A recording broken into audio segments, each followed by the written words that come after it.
Dorphan is the 34th Slam Africa champion. He is a gifted lyrical virtuoso. Is that how you pronounce that? I don't know. But we continue. A blender of verse of hip hop, theater, and music, as well as improvements in his mission to be a truth teller, a historian of self and society. His spoken word performances travel from the anguish of the personal to the uncertainties of living in a broken world. He opens the door to vulnerability and poignancy, so rare in performance spaces, chasing the momentary relief of comedy and lest the tirades verbalizing the pains of dispossession flow freely, telling the stories of the forgotten, the scared, and the disenfranchised people. And I think that really does do him justice. That is his poetry. I think I've heard very few poems from you that are about self. I hear a lot of your poetry that there is a point of self, but it's a self that's looking at the other selves outside of self as well. So yeah, Dorphan, welcome to our stage today. Thank you. It's a pleasure to have you. It's a pleasure to be here. And I would also like you to introduce yourself, Dorphan. First of all, I would say I did not write that. But I made a request to a friend of mine, like Richie Max or Duarduku, whichever way, you know. So I told him, like, I needed. I felt like the introduction that I had before, the bio I had before, was not, sufficient, and I felt like he's somebody who can kind of, because it's easier to have somebody else, right? For yeah. you So actually, sometimes we need that 100%. somebody who can see us from, the perspective we can see ourselves from. So Yeah. I felt I needed to say that. But basically, my name is Mutuma Mutua Mburugon Toirambu. I'm not going any further into the genealogy because I don't know. Keep going. That's what we're here today for. That's what my research hits, but basically, Dorphan or Dorphanage, I'm a poet, spoken word artist, performer, writer, an engaged Kenyan, an engaged human being. An artist, a young man, and then a human being in general, right? Beautiful. Yeah. It's a pleasure to have you here today. It's a pleasure to speak to you. It's a pleasure and to speak to you. dig deeper into, your poetry, you as a person, where you're from. I don't think we've ever had that conversation, really. So with you, I don't think so. Yeah. And you've had it with many other people. Well, so what was wrong with me? No, like you said, we haven't seen each other in how long? I don't know. I'm not sure. I feel like you're gaslighting me, bro, Not right really, now, bro. Not really. Like, but yeah, so let's dig into that today. First, let's start from your roots. Where are you from? Slopes of Mount Kenya. I'm saying Mount Kenya because that's how you know it, but I would call it Kirimara. I'm from Timau. Timau is kind of like I don't know what to call it. I don't know if it's the north or either the northest part of Meru or the westest, if there's a word like that. Yeah, but Timau is kind of like the side of Meru that borders Laikipia, Nanyuki. Yeah, so I'm from Timau. That's where I was born anyway. My people are from different places around Meru, but so I'm a village kid. I was born in a village. I grew up in the village. I went to school in a village up until high school. So that's when I got to interact with people from different places because I went to an infamous school in Meru called Kaga Boys, and then that's where my interaction with art started. So, but basically, I don't know. I feel like I'm what Kanan, said, dust food philosopher of sorts, because I always felt like it's like I was in the village, but my mind was out there in the world. Like it was just, I'm a troubadour of sorts, just, my mind was always out there in other places, whether it's through the books I read, the films I watched, I don't know. So you're a very introspective man, and I think that shows very clearly in your poetry and in your art form. At what point did you start questioning the world? I would say I was it's cliche, but I was a very shy kid growing up. I was not outspoken at all. And with the benefit of hindsight, the way I see it is that I grew up, with so I was brought up by my mom up until I was like 5 years old, and then she had to hand me over to my dad's side of the family, right? So, and now my dad was not settled. I was taken on by my grandparents, and I grew up. So as I was being taken on, there also like my cousins were around. So me and my cousins were brought up by my grandparents, right? My paternal grandparents, and in so many ways, I always felt like I was nobody's priority, right? So I was here, but I wasn't a priority to anyone. I always came second. It's like because even in my own weird way as a kid, I understood that even for my grandparents, they were going out of their way to take care of me, right? Because it would be my parents doing the job. But and now with the benefit of hindsight, I feel like the introspection came is that from a point where I kind of learned how to step out of my life and watch, become a Other spectator, people, like just watch. And that also made, in a way that it was quite dispersonal, right? I wasn't looking at it so, because I feel like when you are very close to your people, like your parents, and maybe your siblings, you're quite sensitive to their feelings as well, right? So you don't want to do or say things that might hurt their feelings. So for me, I didn't have that, right? Yeah. I didn't have that. And so even as a kid, I wasn't afraid, even though I wasn't going to verbalize it, I wasn't afraid to like challenge, right? Even, if there were mistakes happening, I could see that, right?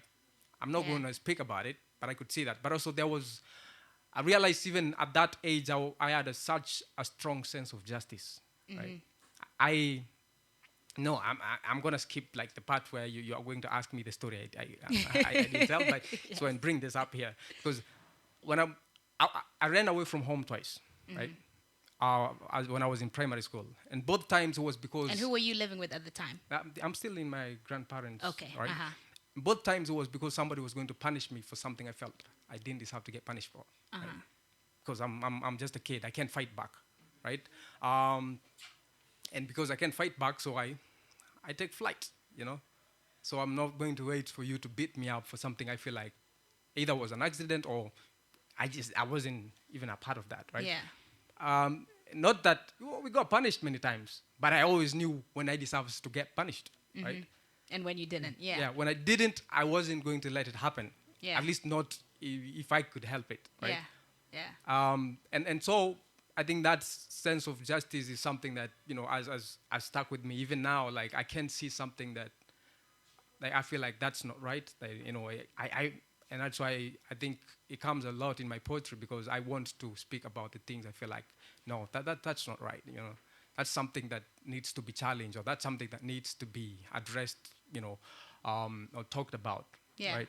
Yeah. And so let me ask you, you said something, having moved around quite a bit, first with your mom, then to your dad, then your grandparents, right? Yeah. Having moved around a lot, you did not feel like a priority, right? And so how does that shape your work in the sense of, I feel you prioritize the world a lot and everything else that's going on with everybody. Do you prioritize Dorphan? I don't think I do. I feel like I'm only as important as the people around me, right?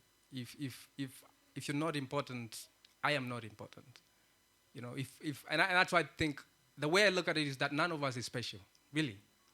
You might be unique in your abilities, and that might make you seem like you're special, but you're not.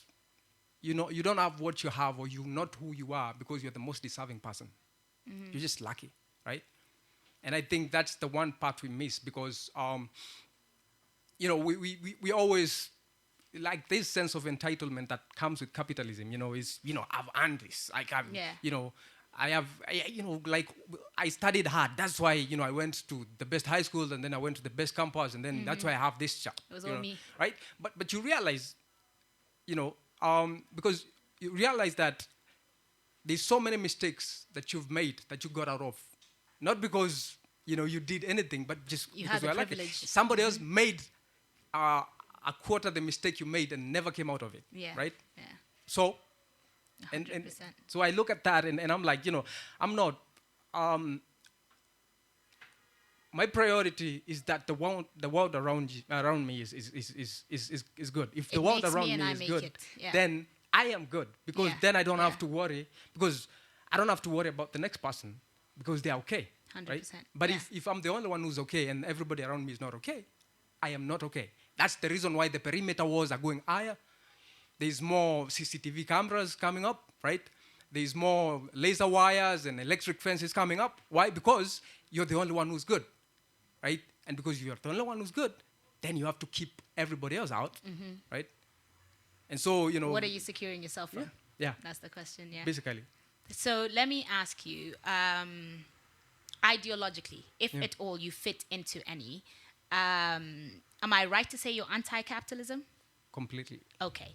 So where do you, in terms of all the other economic isms that are out there, do you fit into any, or would you rather not?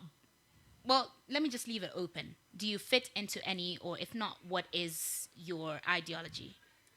I think I don't care really about the definitions, because I feel like a lot gets lost in translation there, right? When we start defining things, of course, if you're looking at it from a scientific point of view, there's you can lay it out, like. Yeah. But I feel like from a very human point of view, right? Yeah, correct. The most communal or communist people don't even know they are communist. They don't even say they are communist, right?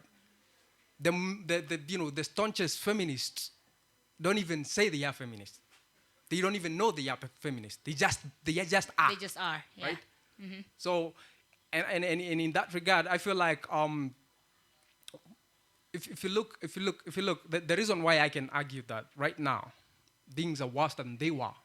Somebody might argue, we got all these skyscrapers, all these advancements in technology and everything else, and so we are better off than our ancestors were. But I can argue, we were better off then, because essentially everybody was okay, right? Like there was no child who didn't have a home. There was nobody who did not belong, unless there was really proper, legitimate reasons why you did not belong, right? But right now, all this aerial growth is happening at the expense of the majority of people, right? Yeah. And that's the reason, and you can see the wave that is sweeping across, East Africa and Africa at large, and even the world in general, because of the exploitation and the oppression that keeps on, systematically being perpetuated on people. Yeah. So I think for me, when I look at that, I'm like, I don't care about a smartphone if that means everyone has a hat. Everybody has food on their table, right? Everybody has a place to sleep in, right? So it's arguable, but that's the way I see it, right? Yeah. Can you pinpoint your, I guess, from where you started really? You said you had a very strong sense of justice since you were young. Yeah. Do you have any precise moment that you can point out to where you really looked at shit and you're like, you know what, this shit is fucked up?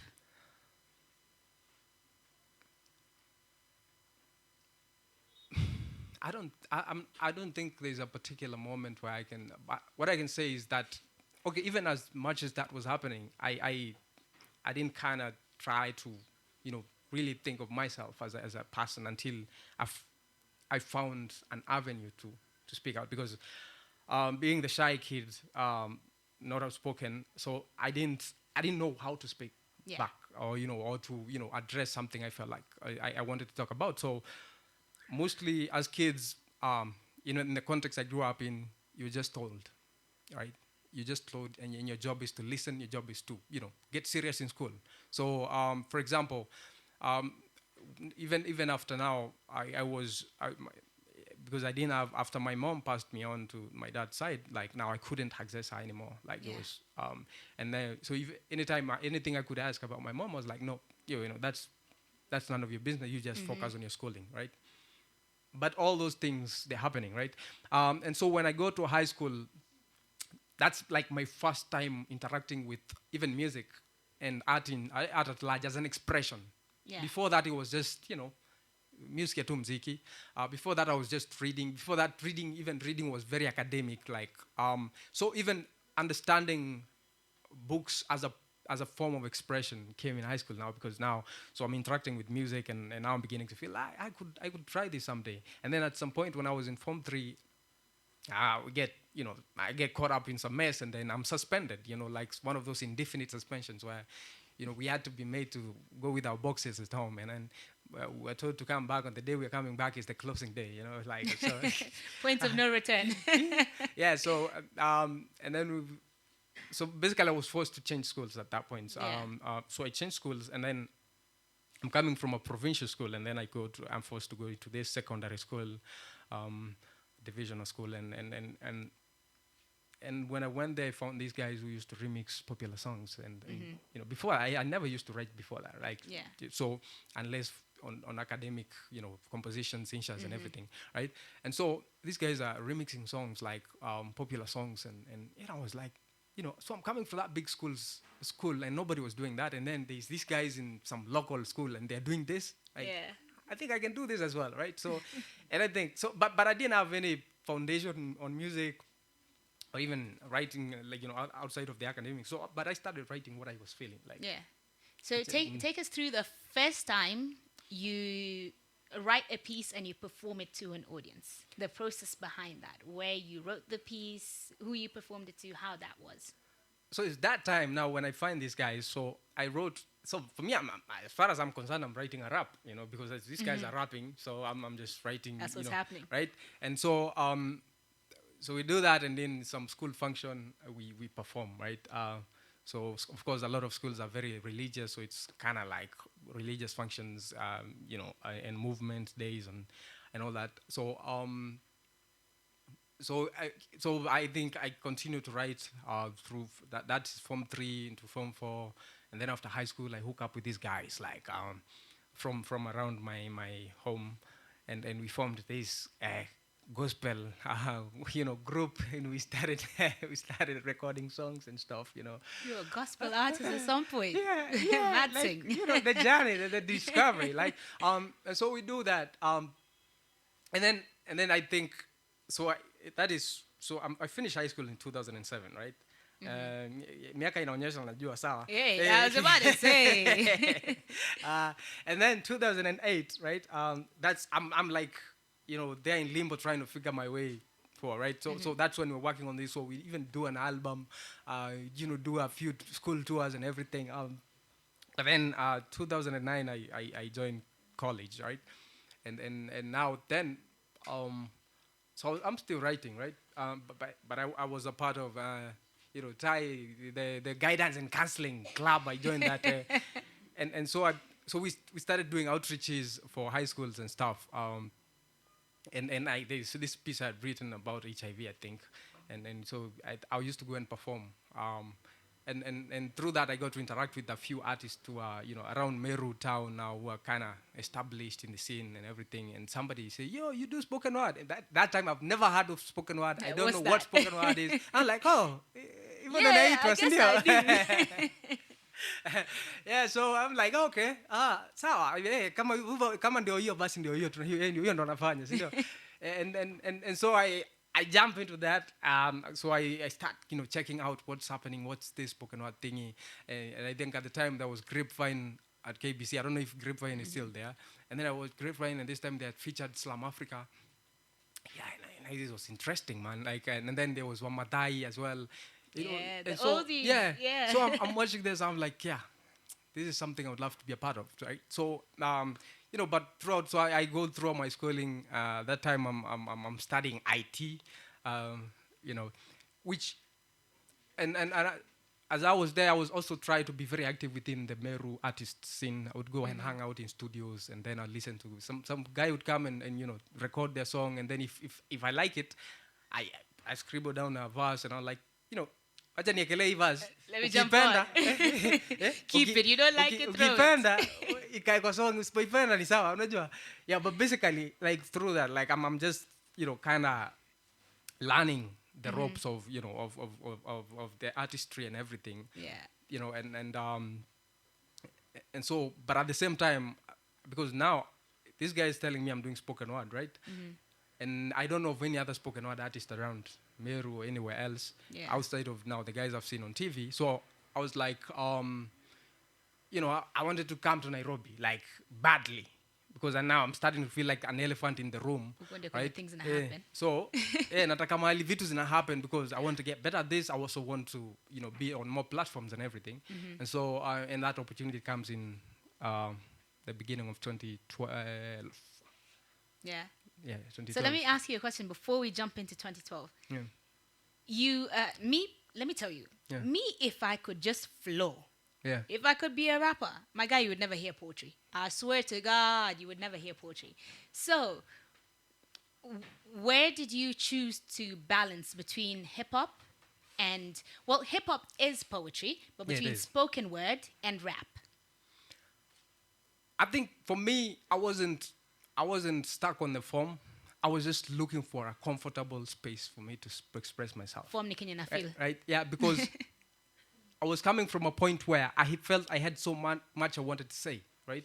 Like all that, you know, pent up, you know, frustrations and pent up, you know, things I felt and saw and, you know, observed as a kid that I wanted to speak about. I felt I was just looking for somewhere where I was comfortable enough to express that, right? Yeah. And so with rap also because, you know, it's a craft that I wasn't very much exposed to, right? I didn't grow up in Dandora, you know, and so I didn't have any rap mentors or anything. So I tried to, you know, kind of improvise, and you know, sometimes we'd fall on the beats. Most of the times it would be off beat, you know, like.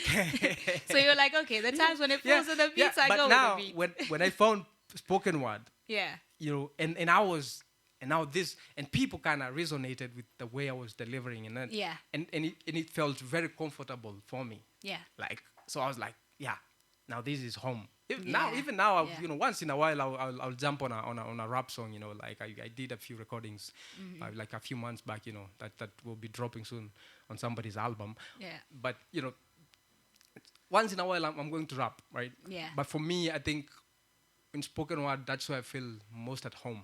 Like I've just that way, because it's not just about the technique, it's not just about the form, it's so much about the message for me. Yeah. So much about what I'm saying. So if what I'm saying can fit into the song, you know, and in a way that I feel it's genuine and it's, you know, as potent as I would love it to be, I'm okay with it. If not, I don't care about the instrumentation, right? Or if it's instrumentation, then it has to be in a way that it's the instruments following me, not me trying to, you know, follow the instrument. That's the thing with, right? And that's why you know, a lot of my work it's collaborative with music also, because now hip hop music, I think my falling in love with poetry did not come from the books. Yeah. As a matter of fact, if it was about the books, I would have nothing to do with poetry. Yeah. My love for poetry came from rap. Yeah. Right? Just listening to hip hop music, and now, and especially 90s hip hop, you know, just how diverse, you know, and how good a lot of those guys were, you know, and the different ways in which guys could express themselves and how they could weave words, right? So that's what, you know, kind of made my, give me the love for words, like just how you could, you know, it's whether it's Biggie with the braggadocio, or Tupac with the political, or you know, or Eminem with the storytelling, with Tan and all that. Like for me, it's just those diverse elements, you know, and the art of telling the story, the art and craft of it, So, and then, you know, of course, eventually I've come also to appreciate poetry, written poetry, because I've realized also there's more poetry than what we were presented with, right? Yeah, 100%. I don't think I'm a big fan of written poetry. There's some that I love, but like my poetry, I'd never put it in unless I wrote specifically for it to be in a book, because I think there's also an art to how poetry is delivered, that if I was to read your poem, I would not receive it in the same way as hearing you deliver the poem, right? But let's move to Nairobi. Yeah. So we talked earlier with Ty, and we talked about moving to Nairobi and how that was like. So now, in the most descriptive way you can tell us, you land in Nairobi. Well, you didn't fly in, but you get to Nairobi. And what's your experience? Because most people don't fly within the country, right? Most people take, yeah. So you get to Nairobi. What's your experience? I came by road, Sisi si wale wa machopa unajua. Nani machopa? Wale wenye must go. You know what, that one priest with like a bearded dreadlock, I don't know what it is. But so a cousin of mine, I was in high school with he was a year ahead of me. So he finishes high school, joins Kemu, but then he had interest in joining the military, so he basically he goes to the recruitment and gets picked into the military. Akakuja huku utawala. So when he was here, he starts, I think he had a few friends of his who are studying at JKUAT, and so he kind of figures he can start a cyber business around there, around JKUAT. And so he reaches out to me. So after now, I'm done with my college. That's 2011. So he reaches out to me. It's like sometimes in 2011, towards the end, he was like, so I started a business. So if you're available, if there's nothing, if you're doing out there, you unaweza come. Upige, tuone ni aje wewe ukijipanga, si ndio? Yeah. And so like, for me, I didn't even see it from that point, yeah. Ati nifanyaje, mimi niliona, now this is an opportunity for me to come. Ingia Nairobi. Unajua, ninge Nairobi, nilishaona kuna Slum Africa, nilishaona kuna Mathai. So mimi nakuja tu, yani the primary thing for me is how do I get to position myself into this scene. Scene, poetry, spoken word scene. Mm-hmm. Yeah, and so end of January 2012, I come by road. You land. Ukaland. Ukalandi. So we used to live in Juja, and so nikaingia, start working, and nikakuwa ni ile tunapiga tu era, printing, photocopy, the all nine ya cyber cafe, si ndio? So dealing with students and everything, but at the same time, so hiyo month nimefika, so 2020, so February of that year, nikacheki Islam inafanyika, right? So me, I hit up, like, naangalia who are the organizers of this thing, like, kuna PPAs, kuna Young Noise. Me, I hit up their DMs, bana, haikuwa DM, ilikuwa inbox hiyo time. Facebook, bana. DMs ni za jana. So mi naingia tu Facebook, naambia wase ni aje. Mi naitwa hivi, natoka Meru, na ningetaka kukam. Na ningetaka kukam kwa hii shughuli yenyu. Niwakilishe. Sometimes I feel more out of curiosity than anything. Tujue kijana ushagoa anasema nini. Unajua. So nikakam, so I showed up your time. Good thing there's a friend of mine who was in school hapa hivi, and then they used to stay in Gara, zile bedsita wa boys wanashikana watano wa sita. Mattress iko chini nini, so walikuwa naishi hapo Ngara kwa bedsita fulani. Mimi nilikuwa naingia. Kuna motive kuna home sasa. Yeah, so I used to come over the weekend. Friday evening, mimi natoka hivi naingia, and then I crash at my boys hapo Ngara. Ni maboy wa sita, mimi na kwa saba. Too many man. So naingia, and then whatever event is up, like, so your time Slum is happening on a Saturday, that's Ethiopian restaurant, pale Woodville. Sisi sahau ya nini, it was that. Yeah, so we found, so my boy tukapata naye we found our way, tukaitafuta mpaka tukaipata, and then I go up there, and then I slam, and then when it's all said and done, nakuja first runners up. I was like, God damn. Kumbe mimi ni ule mse. Kumbe kuna kitu hapa, unajua, like for me that has to be one of those very monumental moments kwangu kwa as an artist, because it validated what I felt like I had, like it validated me as an artist, like these guys bana, say bana nimeona kwa TV bana, alafu wanasema niko na kitu hapa, unaona. So yeah, and so I jumped, so I that kind of gave me now the drive, of course. Being first runners hapa niliahidiwa vitu kadhaa hapo yenye sikuwaipata yani. But hata mimi niko na hiyo beef, by the way. We're gonna speak. But I didn't care though. I didn't care. For me, it was so much that was a platform for me to grow, a platform for me to, kind of position myself and put myself out there, right? And so I do that. It served its purpose. Yeah, I do that. And then, so now, nimekuja first runners up. So definitely, I'm trying the next month. Your time ilikuwa monthly by then. Monthly, yeah. Yeah, so the next month, I go in, I don't even make the cut yet, top 3. I'm like, who? Mimi, I continue go naenda naandika na sharpen craft. So that much April ndo mimi huyo tena bado I don't really nini. And then I come May nikuja, and when it's all said and done, and the new Slam Africa champion, the 34th Slam Africa champion ni nani? Dorphanage. The man, like, kijana kutoka Meru, unajua timao kwa mlima. Yeah, ndo huyo. Mission accomplished. Yeah, so for me that was like, yeah. Sasa niko ndani. Niko kwa system sasa niko niingia kitchen cabinet hapa nini. Yeah. So at the time so I'm still doing my all rounds to doing my weekly hustle juja, and then weekend inaingia, and then kuna now started, because after now slam for me that's like tick imemakio, ndio. So I'm start looking for other platforms zenye ziko available. At the time kina Ian used to host Words Galore somewhere in Lavington huko hivi. So hiyo ikakuwa nini, one of the spots tulikuwa tunaenda. Kulikuwa na poetry spot All Saint Cathedral, kulikuwa na Eve of Poetry hapa hivi St Andrews. And then I think a little later my old Izuku. A little later kukakuwa na poetry at the park pale nini August Memorial. But at the same time while in Juja there was these guys who are also poets, mostly writers and everything, who used to so they kind of figured like they need a spot, a place to share their poetry as well. And they started it used to happen on every Tuesday. Every Tuesday of every week, like they used to hold a JQuat poetry thingy, and I became a part of that. So I would just go and perform my thing. Once in a while they would invite some people, like these ones invited Smita to come and kind of do a workshop.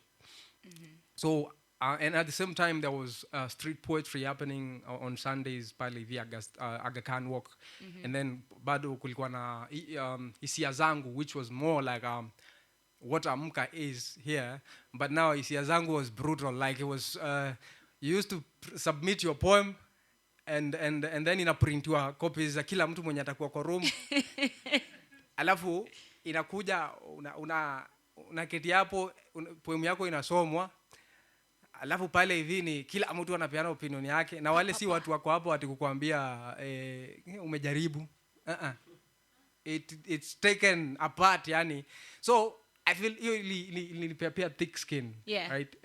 Na pia ikani challenge pia kuangalia vitu from different perspectives, because there were guys who are studying law pale, kulikuwa na guys who are psychologists and everything. So like that was a very important platform for us, because it kind of now like there was no room to be comfortable, right? You had to keep on working. Because most times when these people hear it, unaisikia imepita, there's nothing to read in front of you. Sure. Yeah. And so that all those things, all those experiences, they make you a better person, they make you a better artist, right?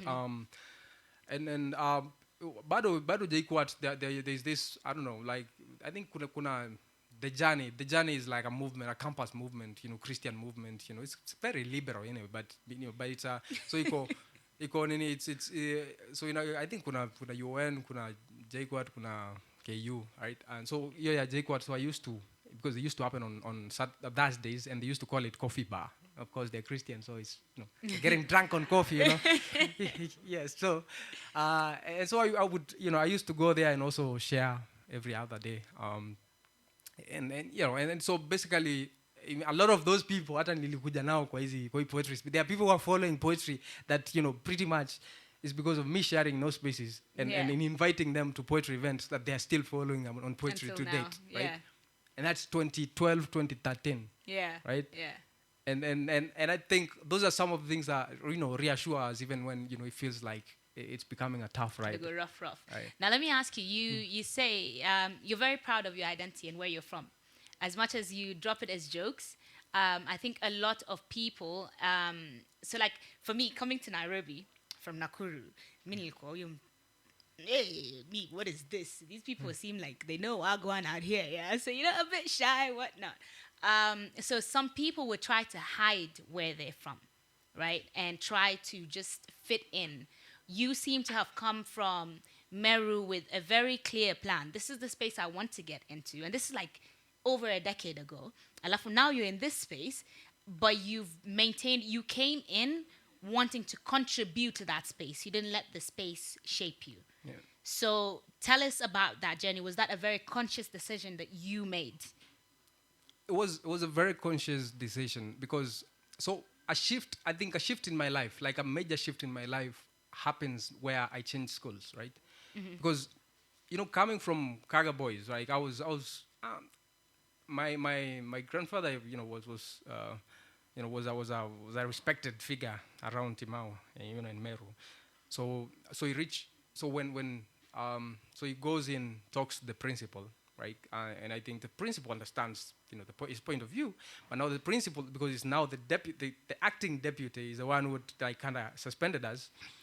And so the principal, this acting principal feels like if he overrides that decision, then the deputy is gonna feel like you're sidelining me, right? Yeah. And so my grandpa, they talk, he's like, okay, instead of just allowing the boy back to school and and now creating this all new dynamic, in power, just at school two clearance from Palia clear, and then you look for another school, right? Mm-hmm. And so he talks to, there's a school called Ontolili that was kind of a district school that was doing quite well, and I was cocky enough to feel like, I can get an opportunity there. And of course my grandpa had talks to the principal and they had agreed, But then I think after 1 week into the new term, I think that's when they talk, and the principal's like, unfortunately naka kijana atapata nafasi huku.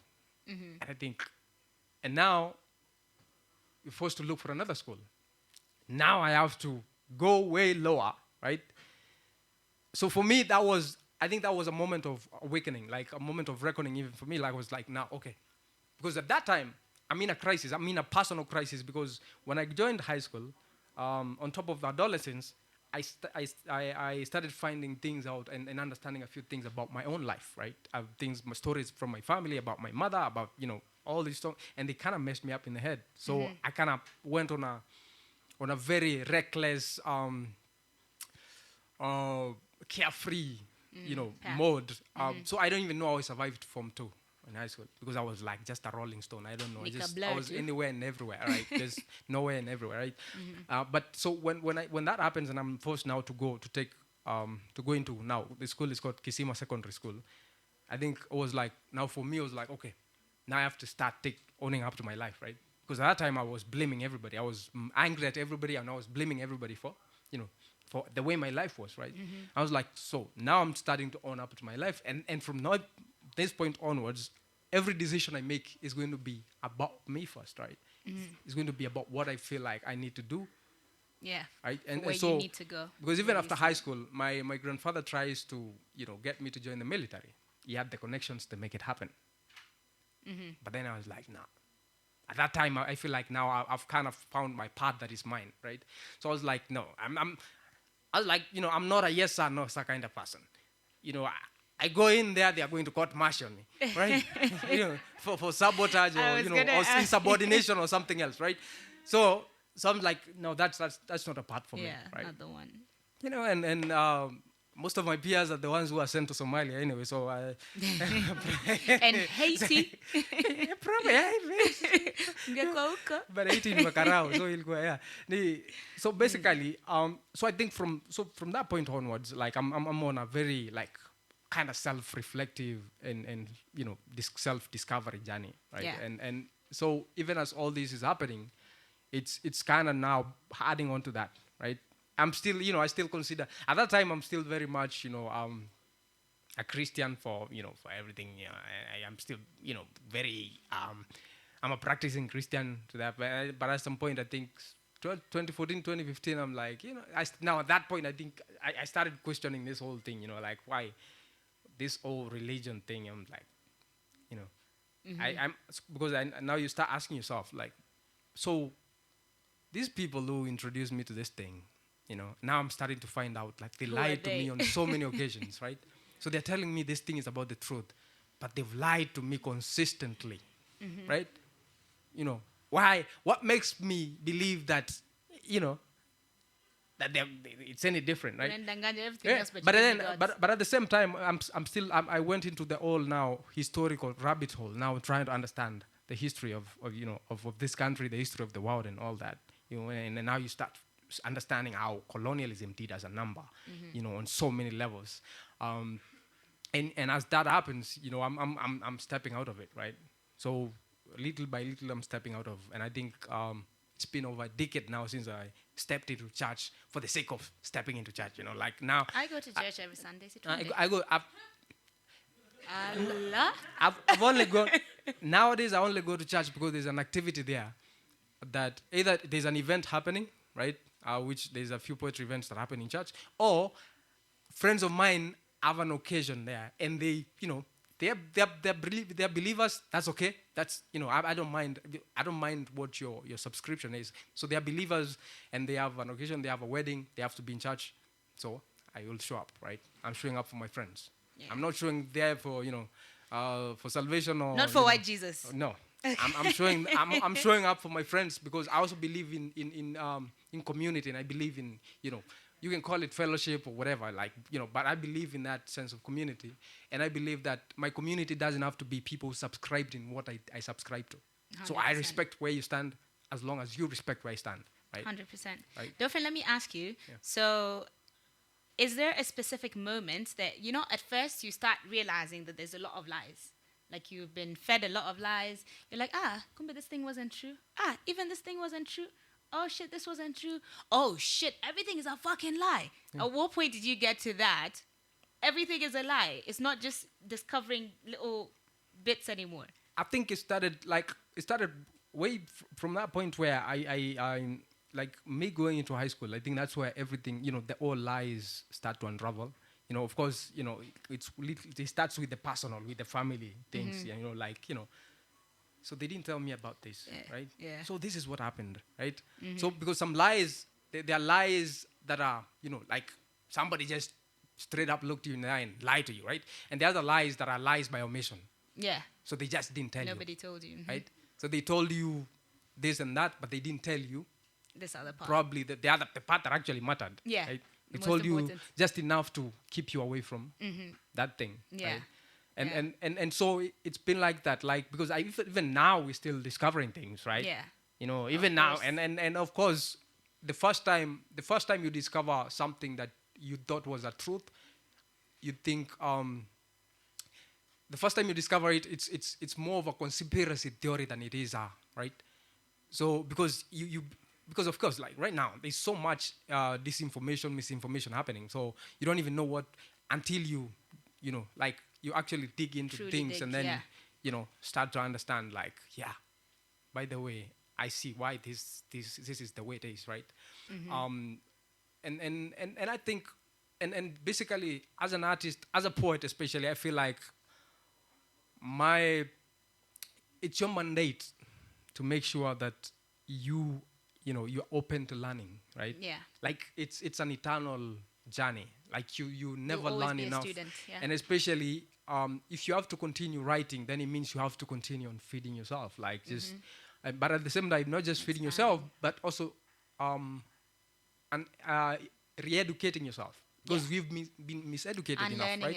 And you do not want to be an agent of miseducation, which we can easily become, 100%. right? Especially when we have people looking up to us, right, and everything, right? Yeah.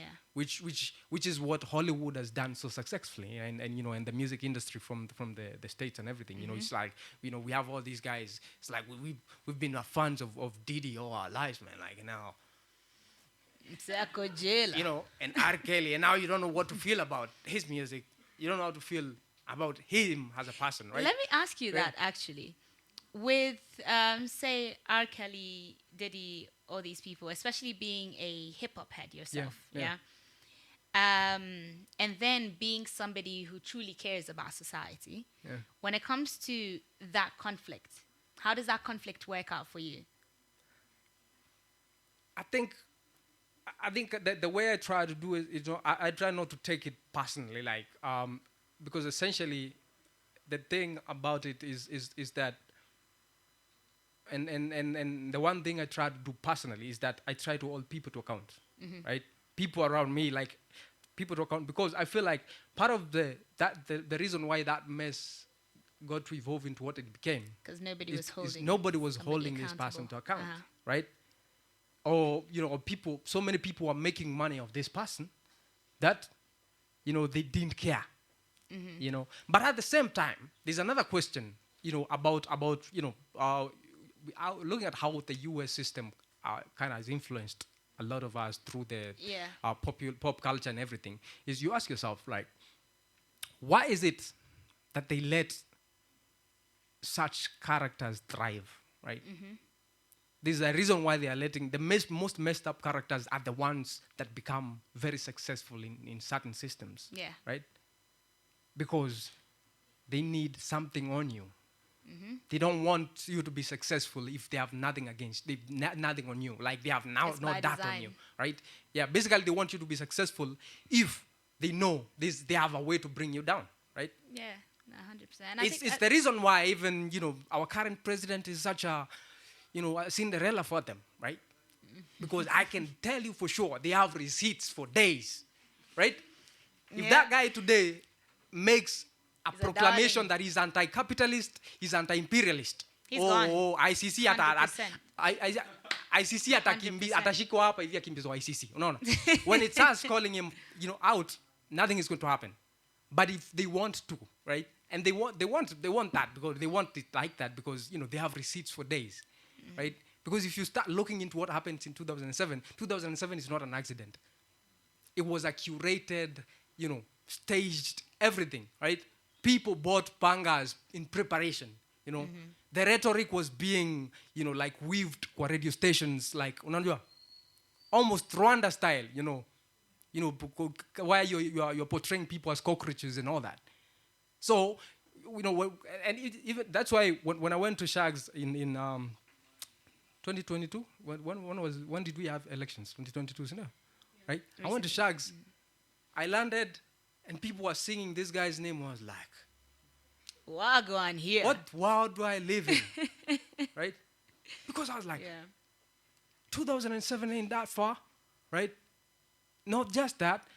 Throughout this tenure, even Uhuru's tenure, this guy had portrayed every, everything that is happening now. Like the signs were there. If you are looking, there's no way you're surprised, right? But no, but it's just that sometimes we'll have to bury our heads simply because we want to believe we want to believe the performance, right? Than the actual reality.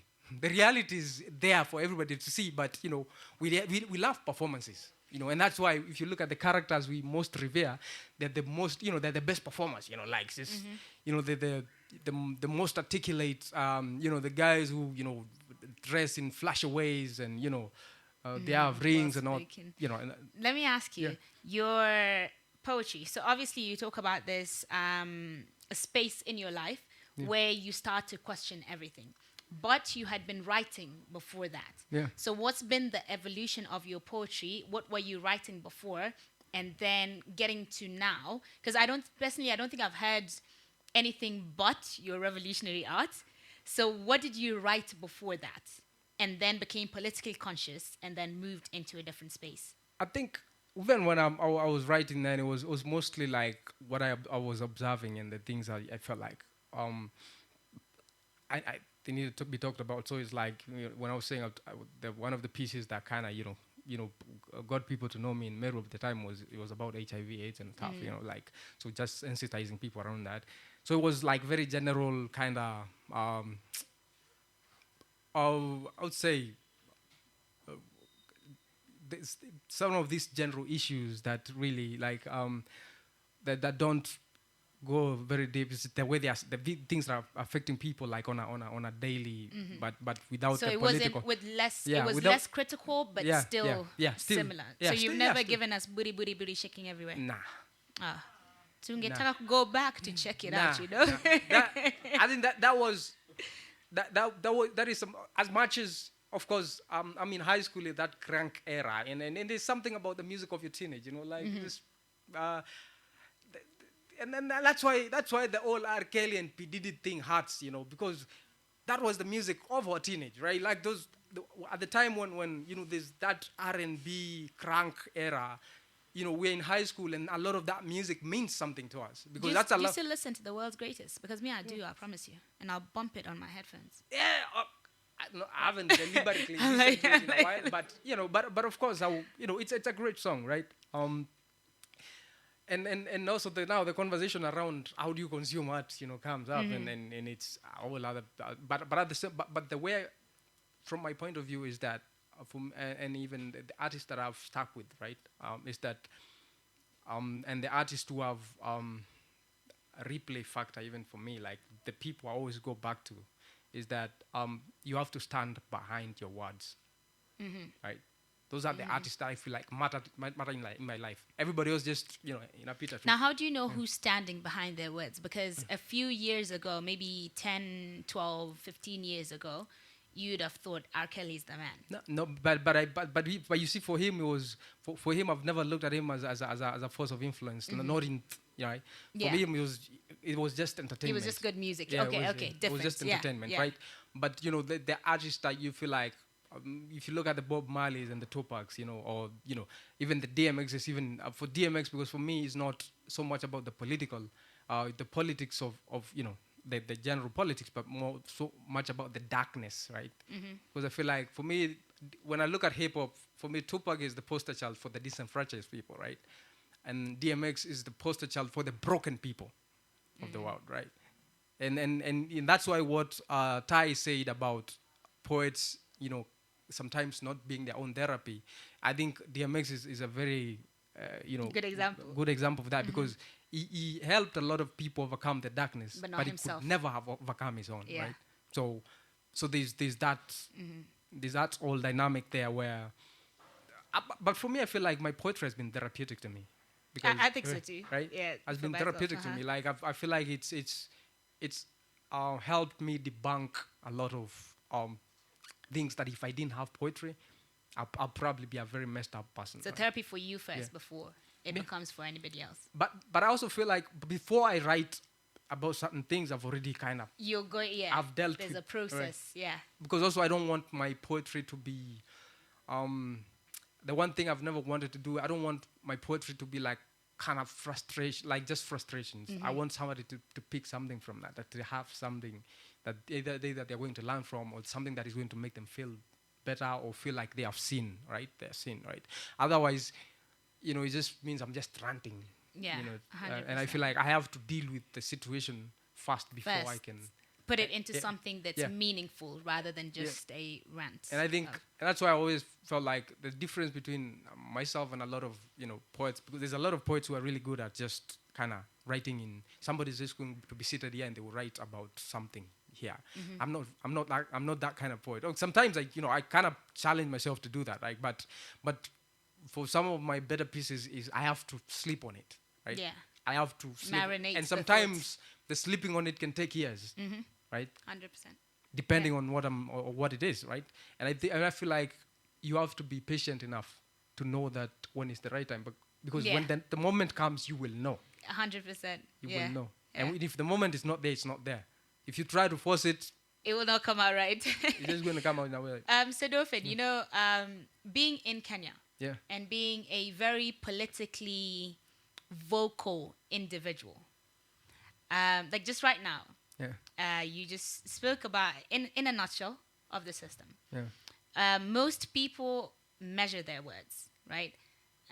I'm not sure what to say. You'll say this if you're in London or you're in Washington or whatever the case may be, because there's that safety net. You just don't give a D. So is there a point in life where you had fear in terms of course, you've already said that since you were young, there's this sense of justice that you've had. And if you're right, you're right. If you're wrong, you're wrong, right? Is there a point in life where you had any type of fear towards speaking truth to power and then said, you know what, no, fuck it, I'm going to do it regardless? Or has this just always been you? The whole of my childhood, I was afraid, I was scared, right? You know, that's where, you know, the old shyness, everything. Like that's the old, so when I broke that, like when I overcame that that part of my life, I was like, no, now I'm going in, right? Because hey, of course, my life would have been much better. I tell people I'm an artist by choice, understanding very well what that means. That means that my life is the most unstable. I can't tell you that for sure. I know tomorrow I'm getting paid. I don't know, right? Because that's the life of an artist. Like if you truly, standing by your art and being truthful to it, that's the life you lead. There's no particular time in your life where you're going to stay.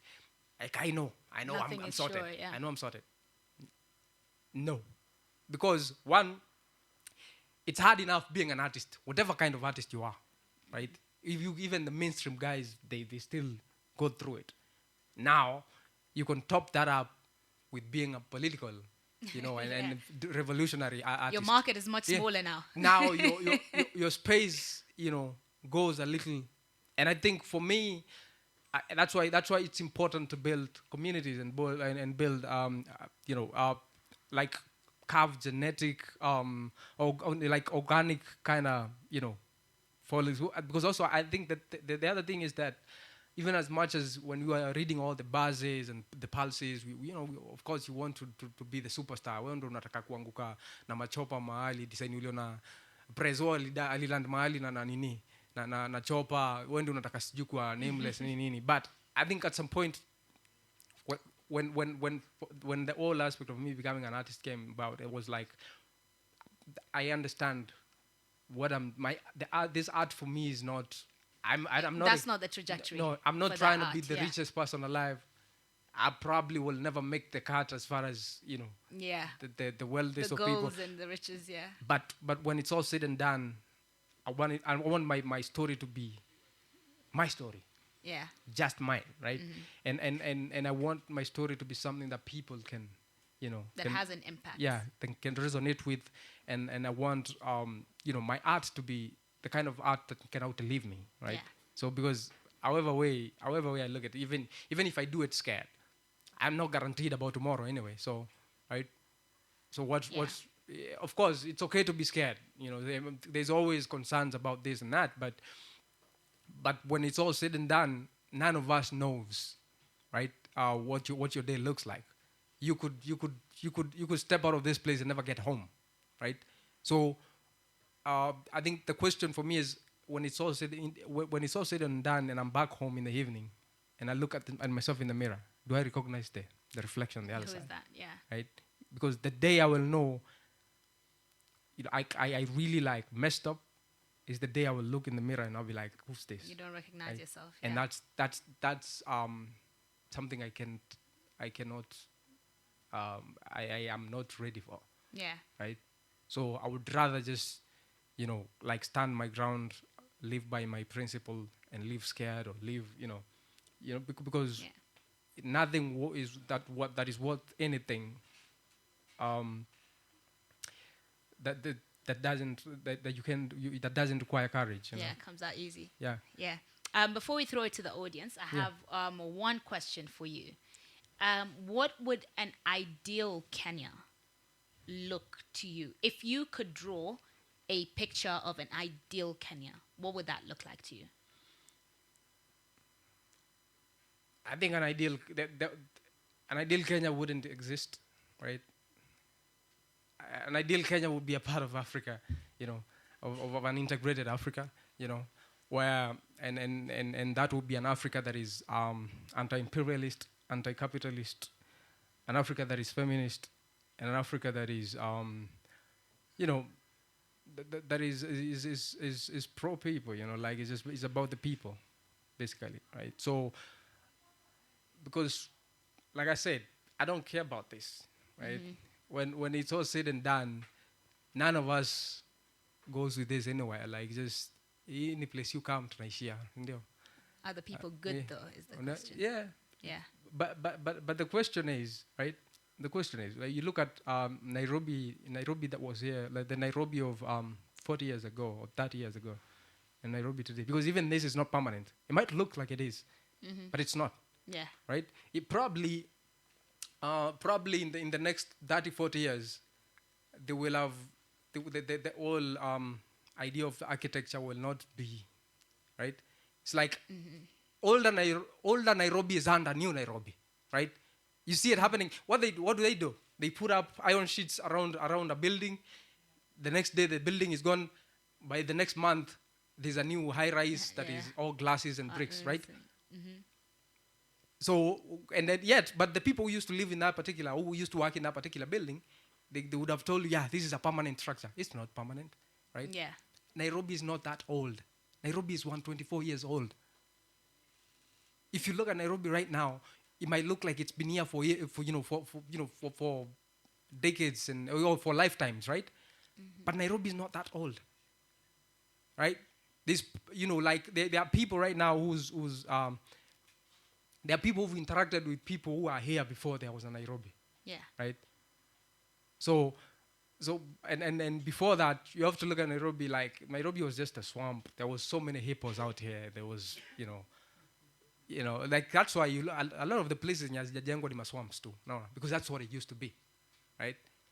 Part of the reason why they built Nairobi where it is because it was kind of midpoint between Jinja and Mombasa, right? And they needed to set up a depot for railway material. So materials zinatoka Mombasa ndio zipelekeo reli Jinja, and then it kind of morphs into a town and then a city eventually, right? But so if you look at it that way, this damage yenye imefanyika saa hii si ati ni kitambo hivyo. And evolution is not linear. Yeah. It's just it's just round, whatever, right? Yeah. And whether one way or the other, we don't know how it's going to happen, right? Whether it's going to happen the Chernobyl way, or whether it's going to happen the COVID way. But somehow, some way.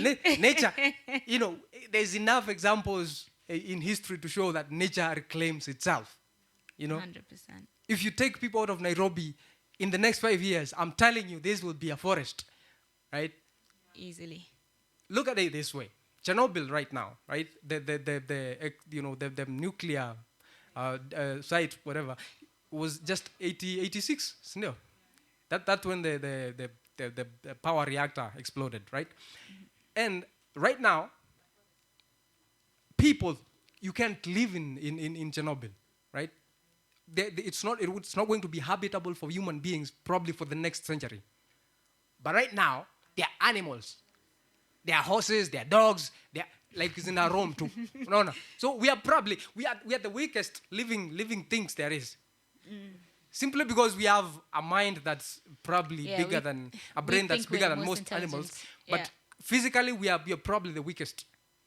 Right? Because if horses can survive in Chernobyl right now, and you can go there without some serious protective gear, right? Yeah. So before Dorphan, unfortunately, again, we are running out of time.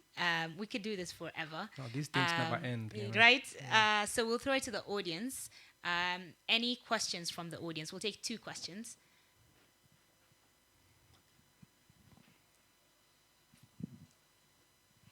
This is a caveat. Okay. Any udaku. The first one is udaku. Welcome. Even the second one is udaku. Uh-oh. So, Chagua moja. Bado ni udaku. But you did udaku. No, it's social udaku. Choose the most pressing udaku. Okay. Uliza. Okay, 1. Where was your mother? Why did she leave you? 2. Did you stay longer in the faith because of the position? Stay longer in Christianity because of the position you had? Because I was introduced to you at St. Andrews. So I'm thinking, did you stay longer in the faith because of how high, I don't want to say pedestal, but just the position you had? Because as young people, we were always told, come to the poetry meetings to see how you're performing. These are the people you should follow. Yeah. So those are the 2. So my mom was, this is something I came to find out later on in life. I came to find out in my 20s. She was a teenage mother, right? So when she had me, she was like 14. So so of course that is a dynamic that I didn't know at the time when I was in high school. So I was angry, but I didn't know that. So by then, I think even when me getting to write Mama Alicia, which is a very personal thing, it was me acknowledging her humanity, right? And me realizing that nobody tells stories about people like my mother, right? They are pegged up as, as failures, as cautionary tales, right? Mm-hmm. So I didn't want my mom, if I'm here to tell her story, she's not a cautionary tale, right? She's if whatever I become, that's because of her. I feel like I was the sacrifice of her youth, right? And so basically it's because she was from a poor background, right? She was, they used to live in a slum, and my dad's side of the family were pretty well off. And my grandpa was not having it that his son was going to get married to, right, this girl from this place, right? And so, and at some point she went and dropped me at the gate when I was still suckling. And then they had dogs barking because the gate is quite a distance from the house. And then they go to check and there's a bundle of something, right? But then, my grandpa threatened to put my dad and my mom in jail, and they had to come up with an arrangement, which is like my mom is going to take care of me up on a certain point, and then they're going to pass me on this side, right? So, and basically, so that's what happened. So it's my mom and our mother, just pretty much and her siblings, like her younger sister, who took care of me. And then when I was around 5, that's when they hand me over, and then they try to make it such that I'm not able to have any contact with her. Right, and then so that's around 95, 96. She passes away. I don't know. I'm still I'm still a child, so nobody tells me. I came to learn later from, I think, somebody who used to work for my grandfather, right? So, but at that time I'm still a kid, so that doesn't really bother me as much. I think it started like kind of affecting me when I got into high school now. And then, I don't think, as far as my stay in Christianity, mostly it stayed, for me it wasn't really like, I didn't have a particular moment when I was going to stop. No, it was like a journey of discovery, right? I think a journey of discovery and also a journey of conviction. Like, so basically I'm learning things, and I'm also kind of forming my own identity, and also I didn't want to do it like, because I've seen where like people are very intolerant of other people, right? Because part of also the reason why I had to step away from Christianity is because I felt like the more devout I became, the more intolerant I became of other people who did not subscribe to, right, the faith. And for me, I didn't want to engage with people in that manner. So for me, even now, the way I engage with people, I want to engage with you from a human point of view first. I want to, as a human being. I don't even want to engage with you as a woman first. I want to engage with you as a human being, and then the other things can follow, right? Because I feel like part of the reason why there's a lot of, even femicide, gender-based violence is because a lot of men don't see women as human beings first. They see them as women first. And that comes with the connotation and of history and socialization, and that's centuries and centuries of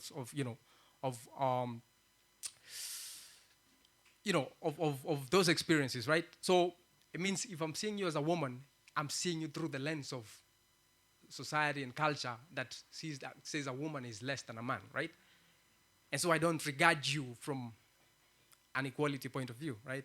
Mm-hmm. And that, so for me that is the reason why I felt like if I can't engage with you from that point, then I just don't want to do it, right? Because it means I don't respect you enough as a person to regard you, like to regard your humanity, really. Like you deserve to be here, like whether I agree with you or not, whether I like you or not, you deserve to be here. Well, thank you for that question. Thank you for that response. I think your response to the question on your mother is very gracious, and I think a lot of people, it takes time to get to that point. I don't know what your journey was like, but it's very beautiful to be able to see life not gone? It took me 2 years to complete that piece that Mama Alicia. Yeah. By the time it hit me that I had to write it, so it's 2013, right? I'm living in Juja, and I think that's when the whole idea, like, I of me writing about my mother. So it was like, nakupeleka 92, previous year nilikuwa only 2, place ni Timao, base kambia Karao, nikakwama. I don't know where to go after that. And I just shelved it.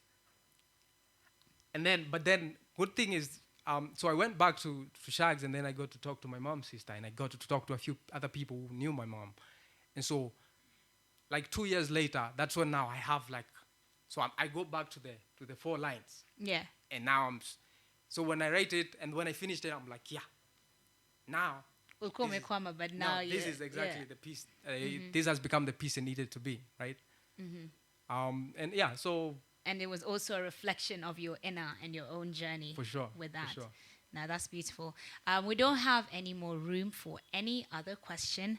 I will leave this space very open to you for any last thoughts you would like to give. No question, just any thoughts you would like to share with this audience here today. Can I do a poem? Yes, that's a thought too. That's a thought too.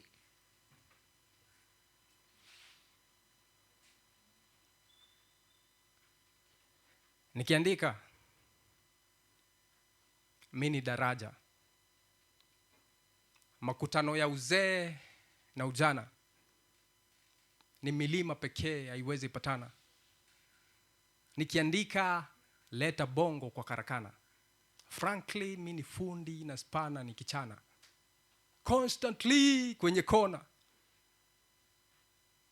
Nikisikiza watu 12. Kisikiza kalamashaka tukifanya mambo. Ilianza kitambo. Naandika nakala za leo toka makala ya jana. Eventually niko both na legends na tema. Apparently mini legend wanasema. Apparently mini legend. Washasema.